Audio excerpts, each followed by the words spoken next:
Thank you.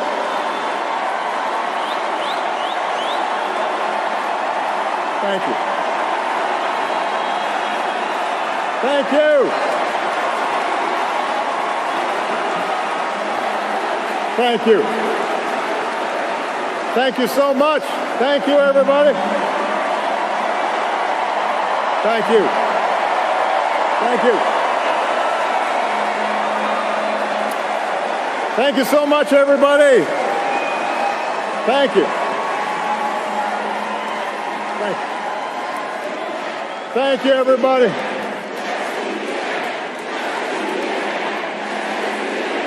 Thank you. Thank you.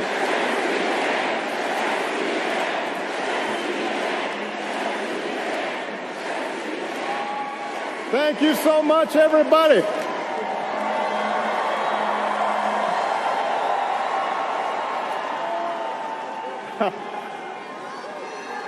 I love you back.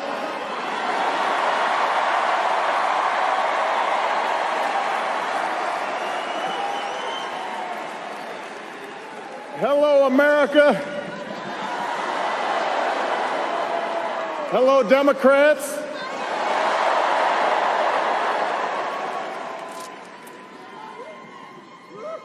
So, 12 years ago tonight,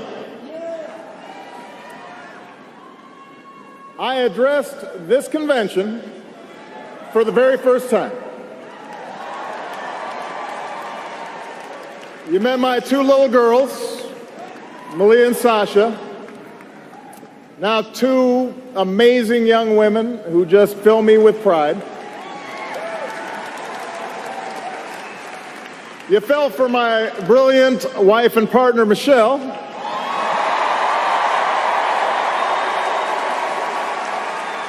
Who has made me a better father and a better man, who's gone on to inspire our nation as First Lady, and who somehow hasn't aged a day.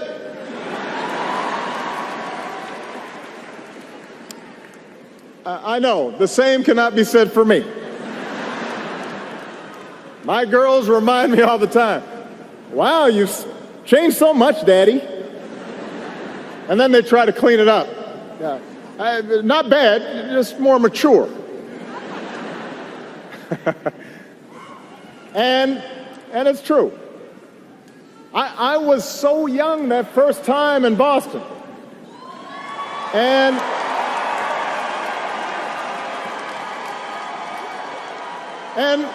look, I'll admit it, maybe I was a little nervous addressing such a big crowd. But I was filled with faith. Faith in America. The generous, big-hearted, hopeful country that made my story, that made all of our stories possible. Now, lots happened over the years. And while this nation has been tested by war, and it's been tested by recession, and all manner of challenges, I stand before you again tonight, after almost 2 terms as your president, to tell you I am more optimistic about the future of America than ever before.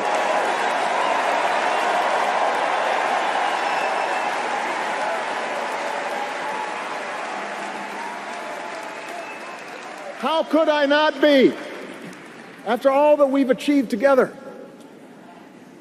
after the worst recession in 80 years, we fought our way back.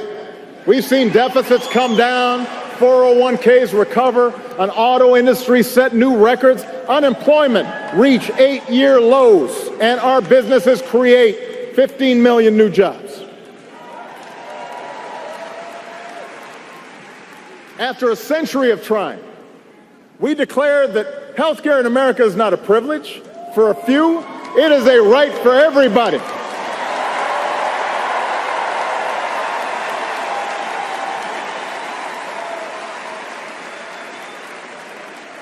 After decades of talk, we finally began to wean ourselves off foreign oil. We doubled our production of clean energy.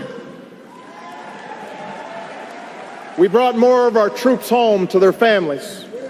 And we delivered justice to Osama bin Laden.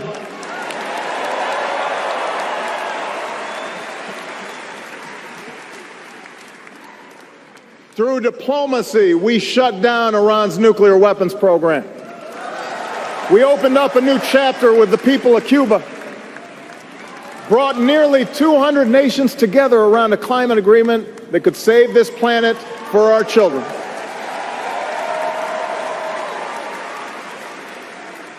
We put policies in place to help students with loans, protect consumers from fraud, cut veterans' homelessness almost in half. And through countless acts of quiet courage, America learned that love has no limits, and marriage equality is now a reality across the land.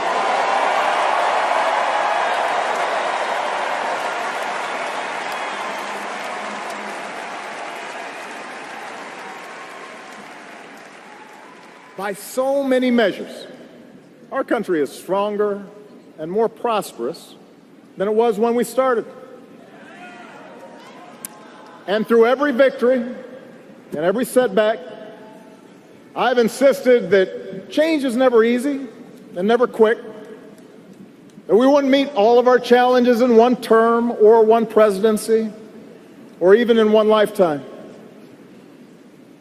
So tonight I'm here to tell you that, yes, we've still got more work to do.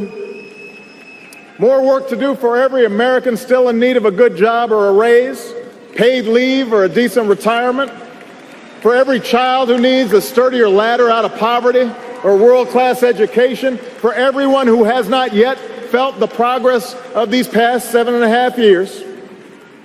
We need to keep making our streets safer and our criminal justice system fair, our homeland more secure, our world more peaceful and sustainable for the next generation.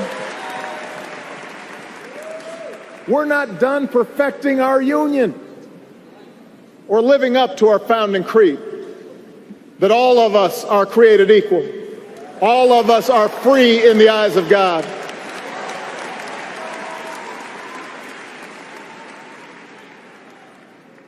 And that work involves a big choice this November. I think it's fair to say this is not your typical election.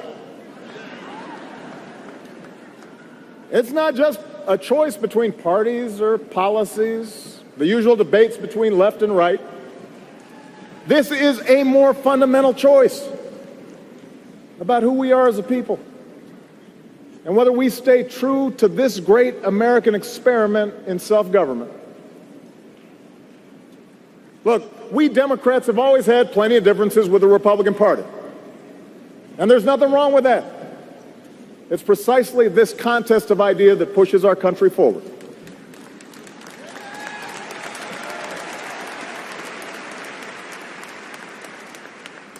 But what we heard in Cleveland last week wasn't particularly Republican, and it sure wasn't conservative.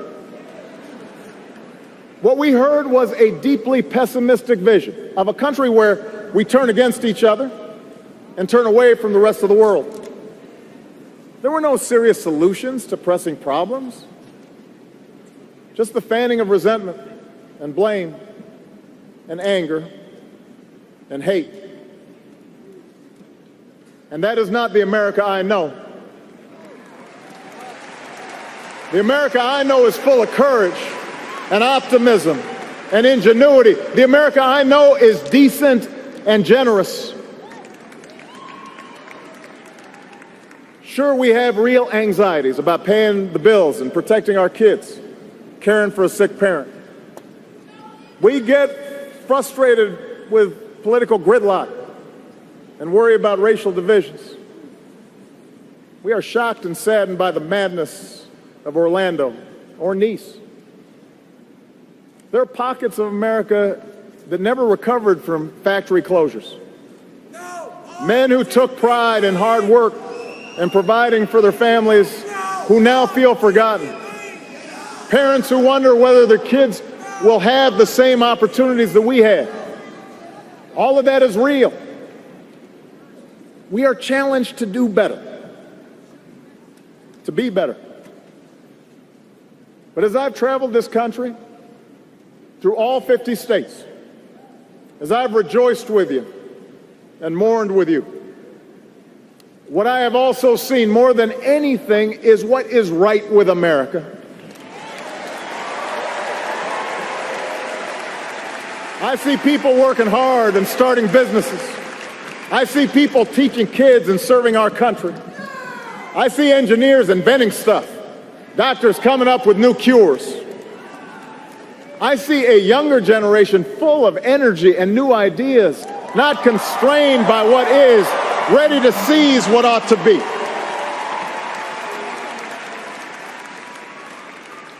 And most of all, I see Americans of every party, every background, every faith, who believe that we are stronger together.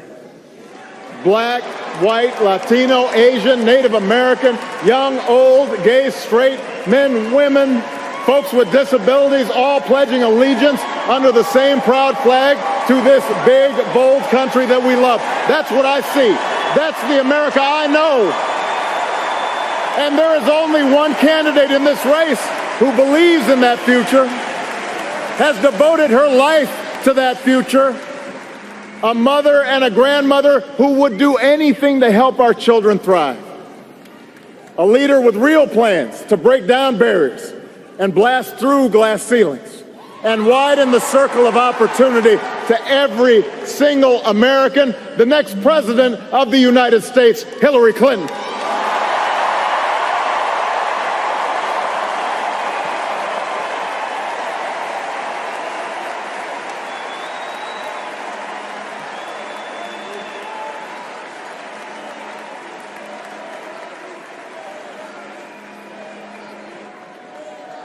Now, 8 years ago,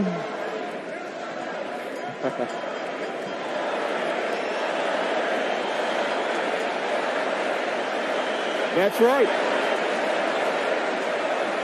Let me tell you, 8 years ago, you may remember Hillary and I were rivals for the Democratic nomination. We battled for a year and a half.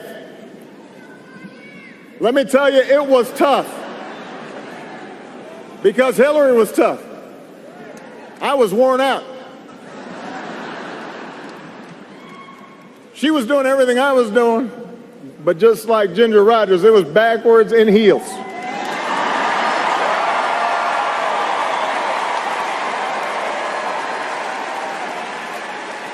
And every time I thought I might have the race won, Hillary just came back stronger. But after it was all over, I asked Hillary to join my team. And she was a little surprised. Some of my staff was surprised. But ultimately, she said yes, because she knew that what was at stake was bigger than either of us. And for 4 years, I had a front row seat to her intelligence, her judgment, and her discipline. I came to realize that her unbelievable work ethic wasn't for praise, it wasn't for attention, that she was in this for everyone who needs a champion. I understood that after all these years, she has never forgotten just who she's fighting for. Hillary's still got the tenacity that she had as a young woman, working at the Children's Defense Fund, going door to door to ultimately make sure kids with disabilities could get a quality education. She's still got the heart she showed as our First Lady, working with Congress to help push through a children's health insurance program that to this day protects millions of kids. She's still seared with the memory of every American she met who lost loved ones on 9/11. Which is why, as a senator from New York, she fought so hard for funding to help first responders, to help the city rebuild. Why, as Secretary of State, she sat with me in the Situation Room and forcefully argued in favor of the mission that took out bin Laden.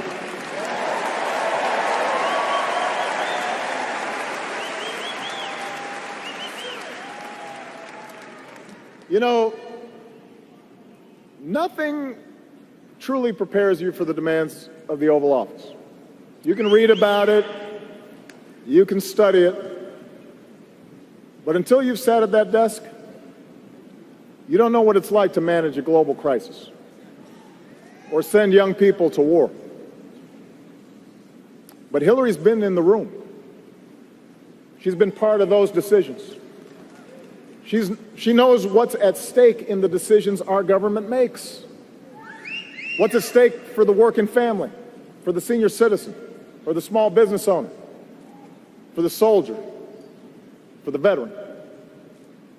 And even in the midst of crisis, she listens to people and she keeps her cool and she treats everybody with respect. And no matter how daunting the odds, no matter how much people try to knock her down, she never, ever quits.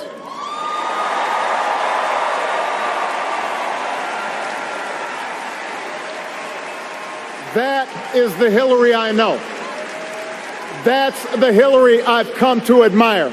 And that's why I can say with confidence, there has never been a man or a woman, not me, not Bill, nobody, more qualified than Hillary Clinton to serve as President of the United States of America.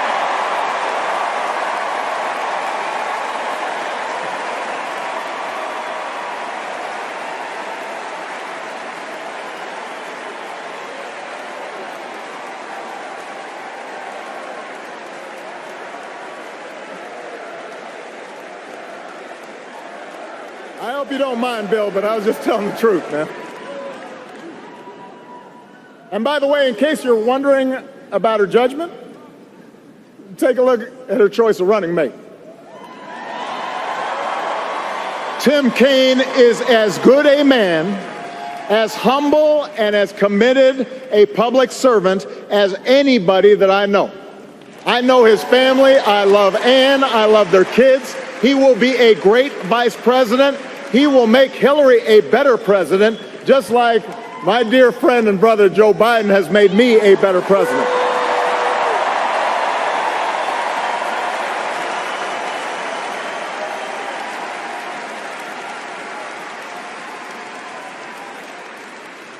Now, Hillary has real plans to address the concerns she's heard from you on the campaign trail. She's got specific ideas to invest in new jobs, to help workers share in their company's profits, to help put kids in preschool and put students through college without taking on a ton of debt. That's what leaders do. And then there's Donald Trump. Don't boo, vote.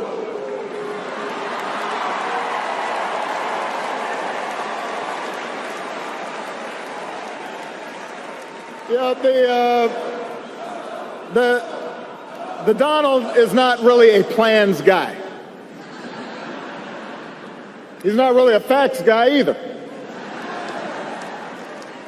He calls himself a business guy, which is true, but I have to say I know plenty of businessmen and women who've achieved remarkable success without leaving a trail of lawsuits and unpaid workers and people feeling like they got cheated.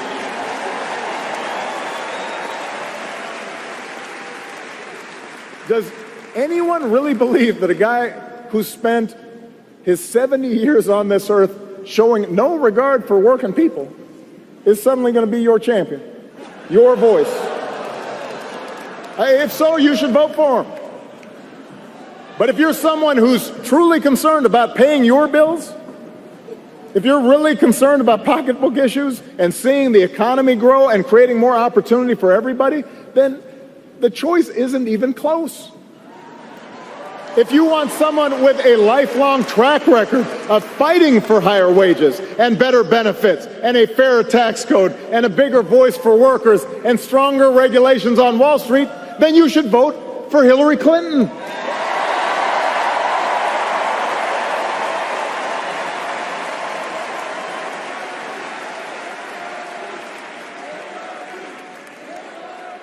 And if you're rightly concerned about who's going to keep you and your family safe in a dangerous world, well, the choice is even clearer. Hillary Clinton is respected around the world, not just by leaders, but by the people they serve. I have to say this. People outside of the United States do not understand what's going on in this election. They really don't. Because they know Hillary, they've seen her work. She's worked closely with our intelligence teams, our diplomats, our military. She has the judgment and the experience and the temperament to meet the threat from terrorism. It's not new to her. Our troops have pounded ISIL without mercy, taking out their leaders, taking back territory.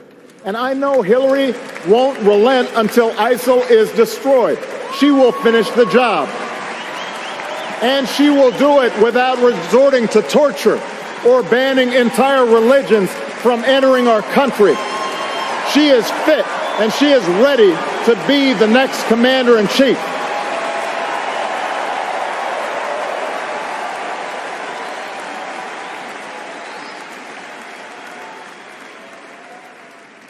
Meanwhile, Donald Trump calls our military a disaster.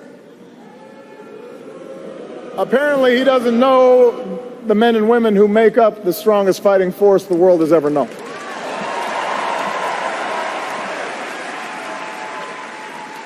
He suggests America is weak. He must not hear the billions of men and women and children from the Baltics to Burma who still look to America to be the light of freedom and dignity and human rights. He cozies up to Putin, praises Saddam Hussein, tells our NATO allies that stood by our side after 9/11 that they have to pay up if they want our protection. Well, America's promises do not come with a price tag. We meet our commitments. We bear our burdens. That's one of the reasons why almost every country on earth sees America as stronger and more respected today than they did 8 years ago when I took office.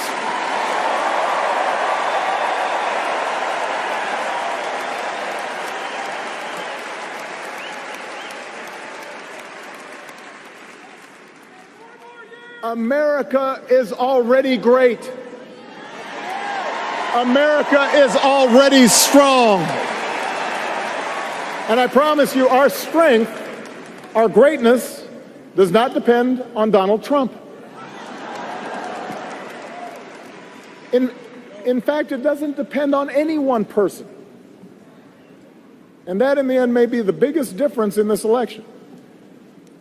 The meaning of our democracy. Ronald Reagan called America a shining city on a hill. Donald Trump calls it a divided crime scene that only he can fix. It doesn't matter to him that illegal immigration and the crime rate are as low as they've been in decades, because he's not actually offering any real solutions to those issues. He's just offering slogans, and he's offering fear. He's betting that if he scares enough people, he might score just enough votes to win this election. And that's another bet that Donald Trump will lose. And the reason he'll lose it is because he's selling the American people short. We're not a fragile people. We're not a frightful people. Our power doesn't come from some self-declared savior promising that he alone can restore order as long as we do things his way. We don't look to be ruled. Our power comes from those immortal declarations first put to paper right here in Philadelphia all those years ago. We hold these truths to be self-evident, that all men are created equal, that we, the people, can form a more perfect union. That's who we are. That's our birthright. The capacity to shape our own destiny.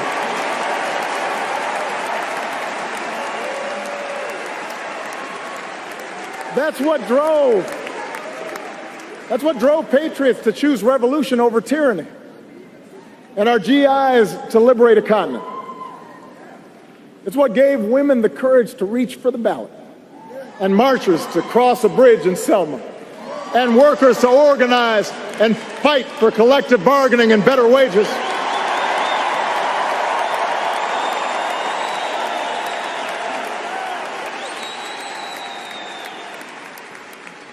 America's never been about what one person says he'll do for us.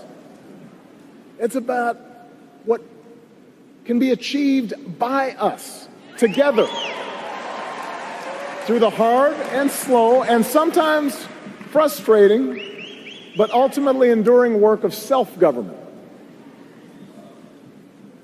And that's what Hillary Clinton understands. She knows that this is a big, diverse country. She has seen it. She's traveled. She's talked to folks. And she understands that most issues are rarely black and white. She understands that even when you're 100% right, getting things done requires compromise. That democracy doesn't work if we constantly demonize each other. She knows that for progress to happen, we have to listen to each other and see ourselves in each other and fight for our principles, but also fight to find common ground, no matter how elusive that may sometimes seem. Hillary knows we can work through racial divides in this country when we realize the worry black parents feel when their son leaves the house isn't so different than what a brave cop's family feels when he puts on the blue and goes to work.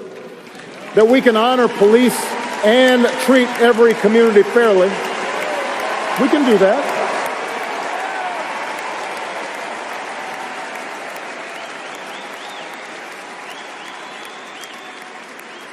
And she knows that acknowledging problems that have festered for decades isn't making race relations worse. It's creating the possibility for people of goodwill to join and make things better.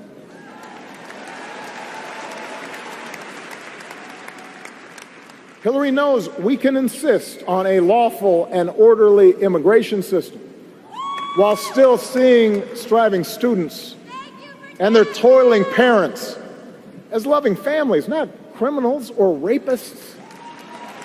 Families that came here for the same reason our forebears came, to work and to study and to make a better life in a place where we can talk and worship and love as we please. She knows their dream is quintessentially American, and the American dream is something no wall will ever contain.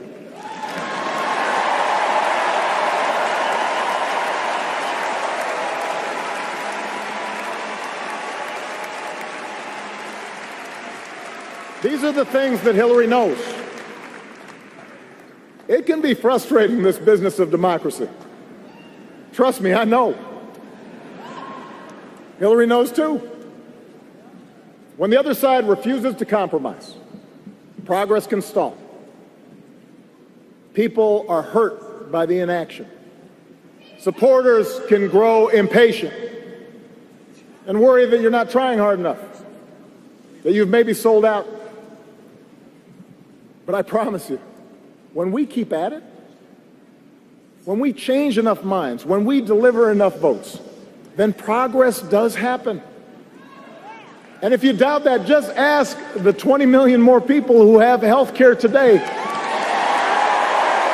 Just ask the Marine who proudly serves his country without hiding the husband that he loves.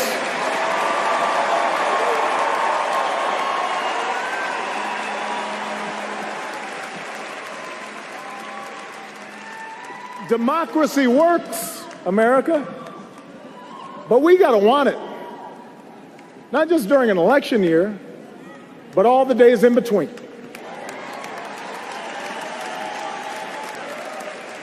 So if you agree that there's too much inequality in our economy and too much money in our politics, we all need to be as vocal and as organized and as persistent as Bernie Sanders supporters have been during this election.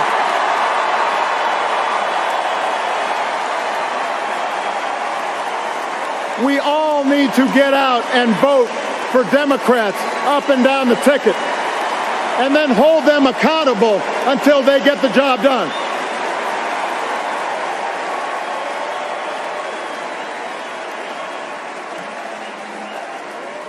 That's right, feel the burn. If you want more justice in the justice system, then we've all got to vote not just for a president, but for mayors and sheriffs and state's attorneys and state legislatures. That's where the criminal law is made. And we've got to work with police and protesters until laws and practices are changed. That's how democracy works. If you want to fight climate change, we've got to engage not only young people on college campuses, we've got to reach out to the coal miner who's worried about taking care of his family, the single mom worried about gas prices.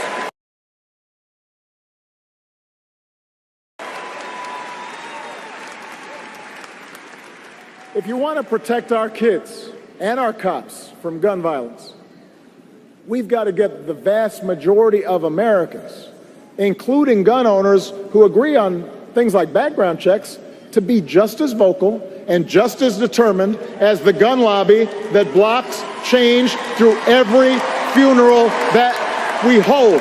That is how change happens.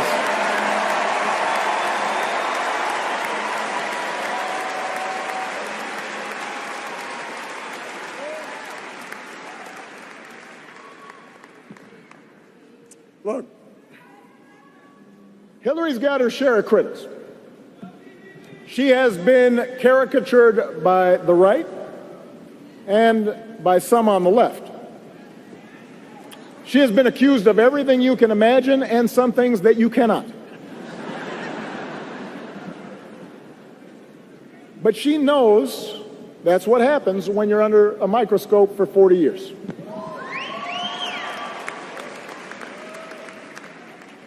She knows that sometimes during those 40 years she's made mistakes, just like I have, just like we all do. That's what happens when we try. That's what happens when you're the kind of citizen Teddy Roosevelt once described.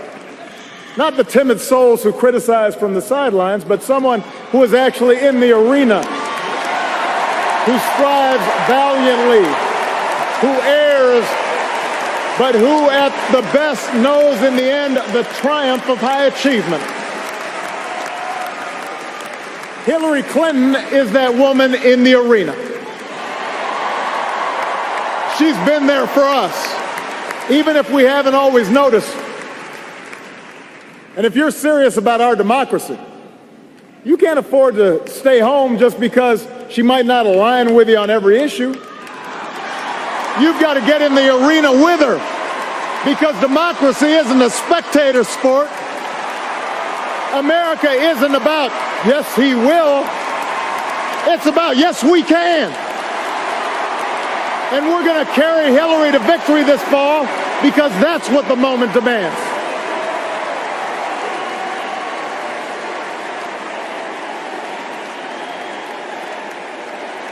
Yes, we can. Not yes, she can, not yes, I can. Yes, we can.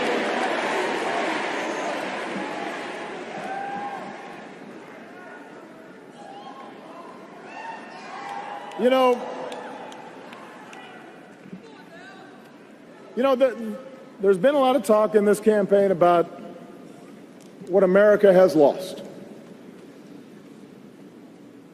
People who tell us that our way of life is being undermined by pernicious changes and dark forces beyond our control. They tell voters there's a real America out there that must be restored. This isn't an idea, by the way, that started with Donald Trump. It's been peddled by politicians for a long time, probably from the start of our republic. And it's gotten me thinking about the story I told you 12 years ago tonight, about my Kansas grandparents and the things they taught me when I was growing up. See, my grandparents, they came from the heartland.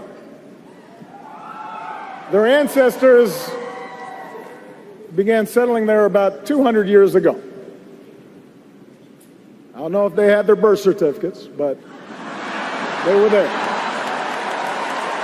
And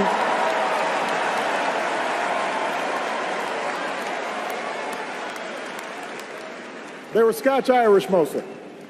Farmers, teachers, ranch hands, pharmacists, oil rig workers. Hardy, small-town folk.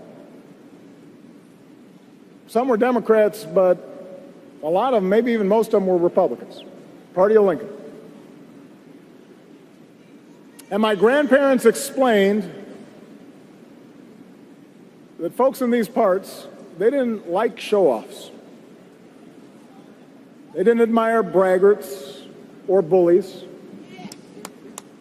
They didn't respect mean-spiritedness or folks who were always looking for shortcuts in life.